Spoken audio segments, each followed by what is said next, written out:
Hello my dear friends, എല്ലാവർക്കും നമ്മുടെ ചാനലിലേക്ക് സ്വാഗതം. ഓക്കെ, ഇന്ന് നമ്മളിവിടെ ചെയ്യാൻ പോകുന്ന ടോപ്പിക് എന്ന് പറയുന്നത് ഈ ഒരു കറണ്ട് സിറ്റുവേഷനിൽ നിങ്ങളുടെ പേഴ്സണ് എന്താണ് നിങ്ങളോട് സംസാരിക്കാനുള്ളത് അല്ലെങ്കിൽ നിങ്ങളെ അറിയിക്കാനുള്ളത് എന്നുള്ളതാണ്. വീഡിയോയിലേക്ക് പോകുന്നതിന് മുമ്പായിട്ട് ചാനൽ ഇതുവരെ സബ്സ്ക്രൈബ് ചെയ്യാത്ത ആരെങ്കിലും ഉണ്ടെങ്കിൽ ദയവായിട്ട് സബ്സ്ക്രൈബ് ചെയ്യുക. വീഡിയോ ഇഷ്ടമായാൽ തീർച്ചയായിട്ടും ലൈക്ക് ചെയ്യുക, ഷെയർ ചെയ്യുക, കമൻറ്റ് ചെയ്യുക. ഇതൊരു ജനറൽ റീഡിംഗ് ആണ്, അതുപോലെ തന്നെ ജനറലിസമാണ്, ടൈംലെസ് ആണ്. ഈ വീഡിയോ നിങ്ങൾ എപ്പോൾ കാണുന്നോ ആ ഒരു ടൈമിൽ വാലിഡ് ആയിരിക്കുന്നതുമാണ്. ജനറൽ റീഡിംഗ് ആയതുകൊണ്ട് തന്നെ എല്ലാ പേർക്കും ഒരുപോലെയൊന്നും റെസണേറ്റ് ആവുന്നില്ല. നിങ്ങളുടെ സിറ്റുവേഷനായിട്ട് കണക്റ്റ് ആവുന്നുണ്ടെങ്കിൽ മാത്രം പോസിറ്റീവായിട്ട് എടുത്താൽ മതി, അല്ലാത്ത കാര്യങ്ങൾ വിട്ടേക്കാം. ഓക്കെ, നിങ്ങളൊന്ന് ഡീപ്പായിട്ട് മെഡിറ്റേറ്റ് ചെയ്യുക, കോൺസെൻട്രേറ്റ് ചെയ്യുക, പോസിറ്റീവായിട്ട് തിങ്ക് ചെയ്യുക. എന്നതിന് ശേഷം വീഡിയോ തുടർന്ന് കാണുക. ഓക്കെ, നമുക്ക് നോക്കാം എന്താണ് ഈ ഒരു സമയത്ത് നിങ്ങളുടെ പേഴ്സൺ നിങ്ങളെ അറിയിക്കാനായിട്ട് ആഗ്രഹിക്കുന്നത്. What they really want to tell you right now. Okay, what they really want to tell you. ഈ ഒരു സമയത്ത് എന്താണ് ഈ വ്യക്തി നിങ്ങളോട് പറയാൻ ആഗ്രഹിക്കുന്ന കാര്യങ്ങൾ. Tell you right now. What they really want to tell you right now. Okay, just finish.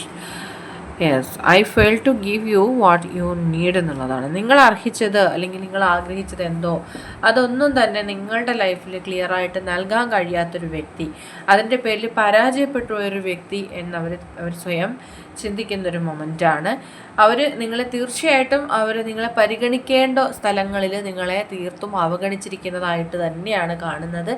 ഇപ്പോൾ ഈ വ്യക്തി അത് അക്സെപ്റ്റ് ചെയ്യുന്നുണ്ട്, അതിനെക്കുറിച്ച് ഓർക്കുന്നുണ്ട് എന്ന് നമുക്ക് മനസ്സിലാക്കാം. ആൻഡ് അതുപോലെ തന്നെ നിങ്ങൾ അറിയാത്തതായിട്ടുള്ള ഒരുപാട് രഹസ്യങ്ങൾ ആ വ്യക്തിയുടെ ജീവിതത്തിൽ അവർക്കുണ്ട്. അത് പലതും നിങ്ങളോട് പറയാത്തതിൻ്റെ പേരിൽ ഒരു സെപ്പറേഷനിലേക്ക് അല്ലെങ്കിൽ നോ കോണ്ടാക്റ്റിലേക്ക് പോയ വ്യക്തികളെയും ഇവിടെ കാണുന്നുണ്ട്. അതുകൊണ്ട് തന്നെയാണ് അവരിപ്പോൾ ചിന്തിക്കുന്നത് അത്തരം കാര്യങ്ങൾ പലതും നിങ്ങളോട് പറയാതിരുന്നത് മിസ്റ്റേക്ക് ആയിരുന്നു എന്നുള്ളത്. I felt like you didn't care. പലപ്പോഴും നിങ്ങളുടെ ഭാഗത്തും മിസ്റ്റേക്കുകൾ ഉണ്ട് എന്നാണ് അവർ വ്യക്തമാക്കുന്നത്. അവരെ ഒന്ന് തിരുത്താനായിട്ട് നിങ്ങളും ശ്രമിച്ചില്ല എന്നാണ് അവർ പറയുന്നത്. I am afraid it's too late to take action. ഒരു ആക്ഷൻ എടുക്കേണ്ടുന്ന സമയം പോലും അതിക്രമിച്ചിരിക്കുകയാണ് എന്നവർ ചിന്തിക്കുകയാണ്. കാരണം അത്രത്തോളം ആയിട്ടുണ്ടാകാം ഈ ഒരു സെപ്പറേഷനിൽ നിങ്ങൾ പോകുന്നത്. ചിലപ്പോൾ 2 months അല്ലെങ്കിൽ 3 to 4 months ഒക്കെ ആയിട്ടുണ്ടാവാം. യാതൊരു വിധത്തിലും കോണ്ടാക്റ്റ് വരുന്നുണ്ടാവില്ല. പക്ഷെ അവർക്കിപ്പോൾ ഭയമാണ്. അവർ കോണ്ടാക്റ്റ് ചെയ്യണമെന്ന് ആഗ്രഹിക്കുന്നുണ്ട്, പക്ഷേ അവർക്ക് അതിനൊരു കോൺഫിഡൻസ് ലഭിക്കുന്നില്ല. നിങ്ങൾ ഇനി അവരെ സ്വീകരിക്കുമോ, നിങ്ങൾ അവരെ ഒരു ചാൻസ് അവർക്ക് കൊടുക്കുമോ എന്നൊക്കെ അവർ ചിന്തിക്കുന്നുണ്ട്. I wish I could right my wrong. തീർച്ചയായിട്ടും അവരുടെ തെറ്റുകൾ തിരുത്താനായിട്ട് അവർ ആഗ്രഹിക്കുന്നുണ്ട്. അവരുടെ മിസ്റ്റേക്കുകൾ എന്തായിരുന്നു എന്നവരിപ്പോൾ മനസ്സിലാക്കുകയും അത് അക്സെപ്റ്റ് ചെയ്യുകയും ചെയ്യുന്നുണ്ട്. And stress from this is draining me. ഈ ഒരു സാഹചര്യം കൊണ്ടുണ്ടാവുന്ന സ്ട്രെസ് അവരെ തന്നെ തീർത്തും ഇല്ലാണ്ടാക്കുന്നത് പോലെയൊക്കെയാണ്, അല്ലെങ്കിൽ ഒരു ശൂന്യതയിലേക്ക് പോകുന്ന പോലെയൊക്കെയാണ് അവർക്ക് ഫീൽ ചെയ്യുന്നത്. I know my inability to make a decision hurts you. ഒരു തീരുമാനം എടുക്കാത്തത് അല്ലെങ്കിൽ ഒരു ആക്ഷൻ എടുക്കാത്തത് നിങ്ങളെ എത്രത്തോളം ആഴത്തിൽ വേദനിപ്പിക്കുന്നുണ്ട് എന്നുള്ളത് അവർക്ക് അറിയാം. അവരതിനെക്കുറിച്ചും ചിന്തിക്കുന്നുണ്ട്. അതുകൊണ്ട് തന്നെയാണ് അവർക്ക് ഓരോ ദിവസവും അത്രത്തോളം കഠിനകരമായിട്ട് ഫീൽ ചെയ്യുന്നത്. ആൻഡ് നെക്സ്റ്റ് വന്നിട്ടുള്ളത് അവർ love is always there despite the distance. ഒരു ഡിസ്റ്റൻസിനൊന്നും നിങ്ങളുടെ പ്രണയത്തെ ഇല്ലാണ്ടാക്കാൻ കഴിയില്ല. നിങ്ങളെ ഇൻസെപ്പറബിൾ ആണ് നിങ്ങൾ രണ്ടുപേരും. ഒന്നിനും ഒരു തടസ്സങ്ങൾക്കോ മറ്റു വ്യക്തികൾക്കോ പോലും നിങ്ങളെ സെപ്പറേറ്റ് ചെയ്യാൻ കഴിയില്ല എന്ന് അവർ പറയുകയാണ്. ഓക്കെ, നെക്സ്റ്റ് നമുക്ക് വന്നിട്ടുള്ള കാർഡ്, 2 കാർഡ് ഒരുമിച്ച് വന്നിട്ടുണ്ട്. I have never felt a passion this intense. അതുപോലെ തന്നെ ഐ എം ഓൾവേസ് ലോങ്ങിങ് ഫോർ യു. അതായത് ഇപ്പോൾ ഇത്രയും ഡിസ്റ്റൻസിലാണ്, യാതൊരു വിധത്തിലുള്ള കോണ്ടാക്റ്റ് ഇല്ല എന്നിരുന്നിട്ട് പോലും അവർക്ക് എപ്പോഴും നിങ്ങളുടെ പ്രസൻസ് ഫീൽ ചെയ്യുന്നുണ്ട്. നിങ്ങൾ അവരുടെ അരികിൽ ഉണ്ടായതായിട്ട് അവർക്ക് ഫീൽ ചെയ്യാണ്. അതുപോലെ തന്നെ അവർക്ക് നിങ്ങളെ വിട്ട് പിരിയാൻ കഴിയില്ല എന്നും ചിന്തിക്കുന്നുണ്ട്. Okay, and I feel unclear about where we stand. ഇപ്പോൾ ഇങ്ങനെ ഒരു സാഹചര്യം എന്ന് പറയുന്നത് അവർക്ക് സങ്കല്പിക്കാൻ പോലും പറ്റുന്നില്ല. അവർക്ക് ആകെ ഒരു കൺഫ്യൂഷൻ ആവുന്നുണ്ട്. എന്താണ് ചെയ്യേണ്ടത്, എവിടെയാണ് അവർക്ക് തെറ്റ് പറ്റിയത്, അല്ലെങ്കിൽ എങ്ങനെ ഇനി ഈ റിലേഷൻഷിപ്പ് ബാക്ക് ടു നോർമൽ ആകും എന്നൊക്കെയുള്ള ഭയങ്കരമായിട്ടുള്ള ഒരു സ്ട്രെസ് ആൻഡ് കൺഫ്യൂഷൻ അവർക്കുണ്ട്. ഓക്കെ, അതുപോലെ തന്നെ I want to be a part of my ഫ്യൂച്ചറിലെ ഒരു പാർട്ട് ആവണം നിങ്ങളെന്നവർ വളരെ ആത്മാർത്ഥമായിട്ട് ആഗ്രഹിക്കുന്നുണ്ട്. അത്രയും ഡീപ്പായിട്ടുള്ള കമ്മിറ്റ്മെൻറ്റ് നിങ്ങൾക്ക് നൽകണമെന്നും ഈ വ്യക്തി ചിന്തിക്കുന്നുണ്ട്. I wish you understood how I feel. Okay, നിങ്ങൾ തമ്മിൽ പല കാര്യങ്ങൾക്കും ഡിസഗ്രിമെൻറ്റ്സ് ഉണ്ടാവുന്നുണ്ട്. പിന്നെ അവരുടെ ഫീലിങ്സ് എന്താണെന്നുള്ളത് നിങ്ങൾ മനസ്സിലാക്കും എന്നവർ ചിന്തിക്കുന്നുണ്ട്. അതുപോലെ തന്നെ I am struggling to get over the past.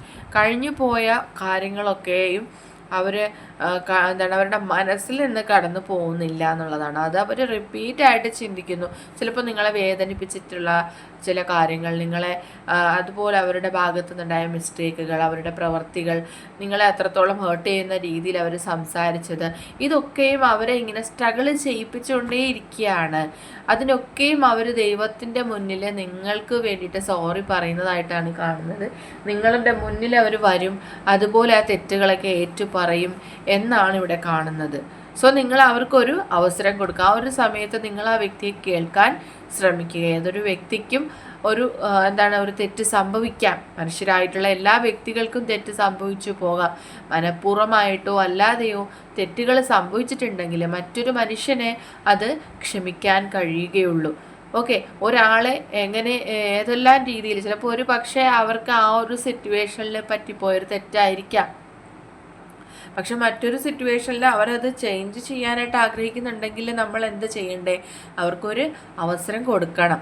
Okay, ആ ഒരു അവസരത്തിലും അവർ നിങ്ങളോട് തെറ്റാണ് ചെയ്യുന്നതെങ്കിൽ പിന്നെ ഡിസിഷൻ നിങ്ങൾക്ക് എടുക്കാം. പിന്നെ നിങ്ങളുടേതായിരിക്കും ചോയ്സ് ആയിട്ട് വരുന്നത്. Okay, and I mess up the good things in my life sometimes. പലപ്പോഴും അവർക്ക് ആ ഒരു ചിന്തയാണ് വരുന്നത്. എപ്പോഴും അവരുടെ ഷാഡോ സൈഡ് അല്ലെങ്കിൽ അവരുടെ തെറ്റുകൾ എന്തൊക്കെയായിരുന്നു എന്ന് അവർ അനലൈസ് ചെയ്തുകൊണ്ടേ ഇരിക്കുകയാണ്. You made me realise my flows. അവരുടെ തെറ്റുകൾ മനസ്സിലാക്കാനായിട്ട് അവരെ നിങ്ങൾ പാകപ്പെടുത്തി എന്നാണ് അവർ പറയുന്നത്. അവരുടെ ഷാഡോ സൈഡ്, അതായത് അവരുടെ തെറ്റുകൾ അവർ നിങ്ങളോട് ചെയ്തതായിരിക്കാം. എന്ത് തന്നെയായിരുന്നാലും അവർ സ്വയം അവരിലേക്ക് തിരിഞ്ഞു നോക്കുകയാണ്. Okay, and I want to tell you the truth. ചില സത്യങ്ങൾ, ചിലപ്പോൾ നിങ്ങളിൽ നിന്നും മറച്ചു വെച്ചിരുന്ന ചില കാര്യങ്ങൾ അവർ ഇതിനോടകം നിങ്ങളോട് പറയാൻ ആഗ്രഹിക്കുന്നുണ്ട്. സോ ഇനി അവർ നിങ്ങളെ കണ്ടുമുട്ടുമ്പോൾ അത്രയും ഇമ്പോർട്ടൻ്റ് ആയിട്ടുള്ള ചില സത്യങ്ങൾ നിങ്ങളെ അവരറിയിക്കുമെന്നാണ് ഇവിടെ കാണുന്നത്. I don't want to run anymore. അതുകൊണ്ട് ആ ഒരു കാര്യം വെളിപ്പെടുത്തുന്നതോടുകൂടി, നിങ്ങളുമായിട്ട് കോംപ്രമൈസ് ചെയ്യാൻ വരുന്ന ആ ഒരു സമയത്തോടു കൂടി അവരിനി മറ്റൊന്നിലേക്കും നിങ്ങളെ വിട്ട് മൂവ് ചെയ്യില്ല എന്നുള്ളൊരു പ്രോമിസ് കൂടി ഈ വ്യക്തി തരുന്നുണ്ട്. നിങ്ങൾ മനസ്സിലാക്കുക, ഇതിൽ പലരുടെയും പേഴ്സൺ കാണുന്നത് ജെന്യുവൻ ആയിട്ടുള്ളൊരു വ്യക്തിയായിട്ട് തന്നെയാണ്. അവർക്ക് ചില നിമിഷങ്ങളിൽ സംഭവിച്ചു പോയ ഒരു പാകപ്പിഴയാണ് ഇത് ഇത്രയും വലിയൊരു ഡിസ്റ്റൻസിൽ അല്ലെങ്കിൽ ഒരു നോ കോൺടാക്റ്റിലൊക്കെ പോയത്. ഒരു പക്ഷേ നിങ്ങൾ പരസ്പരം ഒരു 10 മിനിറ്റ് നേരം ഓപ്പണായിട്ട് സംസാരിച്ചാൽ തീരാവുന്ന പ്രശ്നങ്ങൾ മാത്രമേ ഈ റിലേഷൻഷിപ്പിലുള്ളൂ. അത്തരത്തിലുള്ളവരാണ് 70% ആൾക്കാരും എന്ന് കാണുന്നുണ്ട്. സോ നിങ്ങളൊരു കോംപ്രമൈസ് ടോക്കിന് ഒരവസരം കിട്ടുകയെന്നുണ്ടെങ്കിൽ തീർച്ചയായിട്ടും നിങ്ങൾ സംസാരിച്ച് നോക്കുക. ഇനി നിങ്ങൾക്ക് ഇഷ്ടമില്ല അല്ലെങ്കിൽ നിങ്ങൾക്ക് ഇതൊരു ഹെൽത്തി റിലേഷൻഷിപ്പായിട്ട് തോന്നുന്നില്ല എന്നുണ്ടെങ്കിൽ നിങ്ങൾക്ക് ചൂസ് ചെയ്യാം എന്താണ് ചെയ്യേണ്ടത് എന്നത്. പക്ഷേ ജെന്യുവൻ ആയിട്ടുള്ള ഒത്തിരി പേരെ ഇവിടെ നമുക്ക് കിട്ടുന്നുണ്ട് നിങ്ങളുടെ പേഴ്സൻ്റെ എനർജി ആയിട്ട്. അതുകൊണ്ട് നിങ്ങൾ ഒന്നുകൂടി ഒന്ന് ചിന്തിച്ചതിന് ശേഷം സ്ട്രോങ് ആയിട്ടുള്ള ഡിസിഷൻസ് എടുക്കാൻ ശ്രമിക്കുക. ഓക്കെ, അപ്പോൾ അല്ലാത്തതായിട്ടുള്ള വ്യക്തികളാണെന്നുണ്ടെങ്കിൽ നിങ്ങൾ കുറച്ചുകൂടി ഒന്ന് വെയിറ്റ് ചെയ്യുക. ഓക്കെ, ഈ വ്യക്തിക്ക് ഒരു അവസരം കൊടുക്കുകയോ അവർ സംസാരിക്കുമ്പോൾ ഒന്ന് കേൾക്കാനായിട്ട് ശ്രമിക്കുകയോ ചെയ്യുക. എപ്പോഴും നിങ്ങൾ അവരെ കോള് കട്ട് ചെയ്യും. അവർ ചിലപ്പോൾ നിങ്ങളെ കോൺടാക്റ്റ് ചെയ്യുമ്പോൾ നിങ്ങൾ അവരുടെ കോള് കട്ട് ചെയ്യുന്നുണ്ട്, അല്ലെങ്കിൽ നിങ്ങൾ അവരുടെ മെസ്സേജിന് റിപ്ലൈ കൊടുക്കുന്നില്ല, നിങ്ങൾ അവരെ ബ്ലോക്ക് ചെയ്തിരിക്കുന്നു. ഇത്തരത്തിലുള്ള എനർജീസിലുള്ള ഒത്തിരി പേരുണ്ടാവാം. പക്ഷെ നിങ്ങൾ അങ്ങനെ ചെയ്യരുത്. അവർക്ക് എന്താണ് പറയാൻ ചെയ്യാനുള്ളത് എന്ന് നിങ്ങൾ കേൾക്കുക. എന്നതിന് ശേഷം നിങ്ങൾ തീരുമാനം എടുക്കുക. ഓക്കെ, അപ്പോൾ ഇന്നത്തെ റീഡിംഗ് ഇവിടെ അവസാനിച്ചിരിക്കുകയാണ്. ജനറൽ റീഡിംഗ് ആയതുകൊണ്ട് എല്ലാ പേർക്കും ഒരുപോലെ ഒന്നും റെസനേറ്റ് ആവില്ല.